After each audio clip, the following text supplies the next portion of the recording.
నమస్తే, welcome to our channel.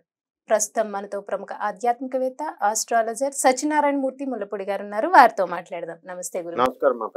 గురుగారు అయితే దశ మహావిద్యల గురించి చెప్పారు. అలాగే దశ మహావిద్యల్లో అమ్మవార్లు ఎటువంటి అమ్మవారిని ఎలా ఉపాసన చేయడం వల్ల ఎటువంటి కోరికలు తీరుతాయి, అప్పుడు పాటించాల్సిన నియమాల గురించి కూడా చెప్పారండి. సో అయితే ఇప్పుడు దశ మహావిద్యల్లో ఫస్ట్ కాళికాదేవి అమ్మవారి ఉపాసన చెప్పారు. ఇప్పుడు తారామతి అమ్మవారి ఉపాసన ఎలా చేయాలి, ఎవరు చేయాలి, ఎందుకు చేయాలి, అప్పుడు పాటించాల్సిన నియమాల గురించి చెప్పండి.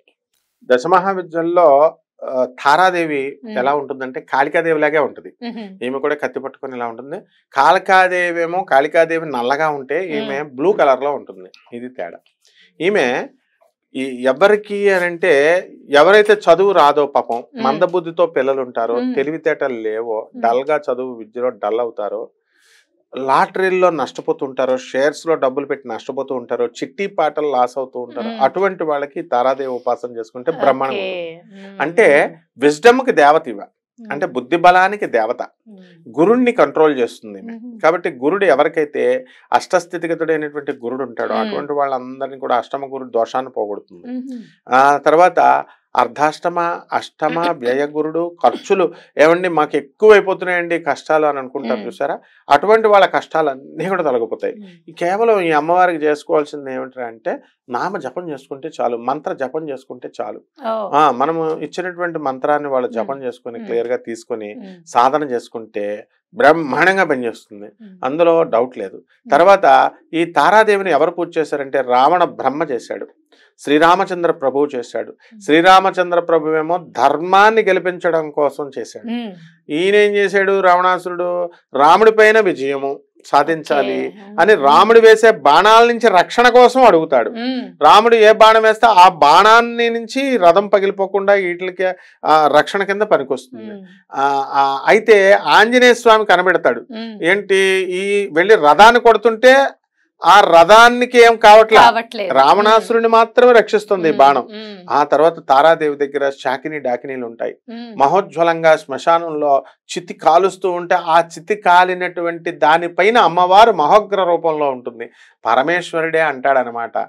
అవైదిక పద్ధతుల్లో నిషిద్ధ పద్ధతుల్లో రావణ బ్రహ్మ పూజ చేస్తున్నాడు, ఇలాంటి వాడు చేస్తే సక్సెస్ అన్నా వస్తుంది లేదా మరణం అన్నా వస్తుంది.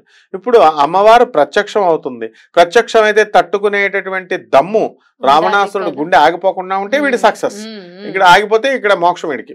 అందువలన ఏదవుతుందో చూడాలమ్మా పార్వతి అని అంటాడు అనమాట. కాబట్టి చాలా మంది ఏమన్నా నాకు తారాదేవి ప్రత్యక్షం అయిపోయిందండి, తారాదేవి నాతో మాట్లాడుతుందండి అంటారు చూసావా, ఇవన్నీ అబద్ధాలు. ఎందుకంటే రావణుడే తట్టుకోలేడు. కానీ వాస్తవానికి ఏంటంటే మనము సాధన మనం చేసినప్పుడు సాక్షాత్తు ఆ తారాదేవి జగన్మాత కరుణిస్తుంది. అండ్ గౌతమ బుద్ధుడు ఎక్కువగా బౌద్ధ మతస్థులంతా కూడా ఈ తారాదేవి సాధన చేస్తారు. చండీ తారా అని ఒక ఊరు ఉంటుంది, అది ఎక్కడంటే గయాకి వెళ్లే దారిలో, కాశీ నుంచి గయాకి వెళ్లే దారిలో. అలాగే తారాదేవి యొక్క తారాపీఠ అని ఉంటుంది.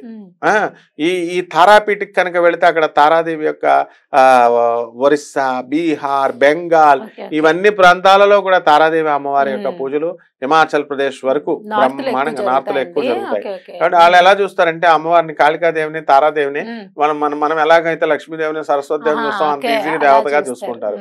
కాబట్టి ఈ తారాదేవి యొక్క సాధన రోజు పసుపు కుంకాలు వేసుకుని పూజ చేసుకుంటూ, ఫోటోలు ఇంట్లో పెట్టుకోవాలా అండి? ఆ టైంలో ఫోటో అనేటటువంటిది ఇంట్లో పెట్టుకోవచ్చు, బ్రహ్మాండంగా పెట్టుకోవచ్చు, ఏమీ లేదు. విగ్రహం కూడా పెట్టుకోవచ్చు.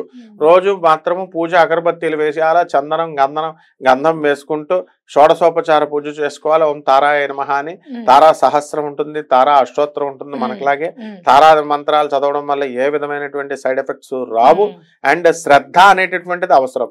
ఎవరికైతే నమ్మకము శ్రద్ధ ఉంటుందో వాళ్ళు జగన్మాతని, మనం పార్వతీదేవి అవతారమే కదా, చక్కగా చేసుకోవచ్చు. అలా కాకుండా వీళ్ళు భయపడుతూ చేస్తే అనుమానం పెనుభూతం అంటారు. వాడు మనసులో ఏదనుకుంటే అదే అవుతుంది.